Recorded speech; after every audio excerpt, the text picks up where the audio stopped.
Hello, I am Amir Mohammad Emami. I hold my bachelor's degree in philosophy and my master's degree in philosophy of religion from the University of Tehran. Currently, I'm a PhD student of Arab and Islamic Studies at the University of Exeter. And in this video, I will briefly summarize my paper titled Design Without Teleology, Consistency of Evolution and the Design Arguments in Shīʿī Scriptures. As you might know, one of the most famous and considerable arguments for the existence of God is the argument from design. The argument is a classical one and is also one of the arguments considered by Thomas Aquinas in his Summa for proving the existence of God. And when the argument from design is discussed in contemporary philosophy of religion, for example, in the contemporary introductions to the field, you'll find that Charles Darwin's theory of evolution is introduced as the greatest threat to this argument. And the point is true from a historical perspective, because it actually challenged the analogical versions of the argument that were common between the 17th and 19th centuries. During this period, several versions of the arguments were introduced, among which William Paley's watchmaker argument is probably the most famous one.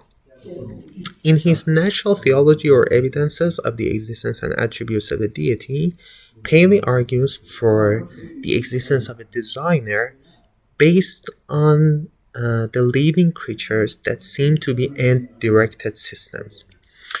However, since such arguments rely on the central assumption that any end-directed system should be explained only by an intelligent being who directs that system towards its ends, they are subject to the alternative evolutionary explanation by natural selection, which is obviously non-teleological and does not refer to a being, an intelligent being who directs those natural systems towards their ends.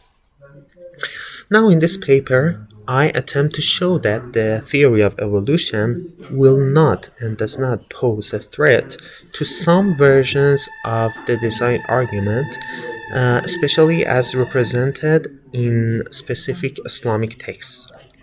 To examine this claim, I concentrate on 12 Shīʿī scriptures, and I turn to Muḥammad Bāqir al-Majlisī's comprehensive work on Shīʿī hadith, namely Biḥār al-anwār. And by careful scrutiny of the related chapter of Kitab al-Tawhid or Book of Theism from this comprehensive work, which contains Quranic passages and Islamic traditions related to the arguments for the existence of God and divine attributes, I indicate how the design arguments represented in these texts and the main inferences from design here are immune to the evolutionary challenge by being non-teleological. This is the main point that I want to make in this paper, and I try to argue that as these accounts are non-teleological, they are not subject to the same problem and challenge. I also consider some teleological and anthropocentric accounts of the argument found in these texts, although from exceptional sources, and explain how they might be subject to the same evolutionary challenge by being teleological. As a result, I hope that this research will present a novel insight into the design discourse from an Islamic perspective and be gainful for further investigations and research in the field. Thanks for paying attention.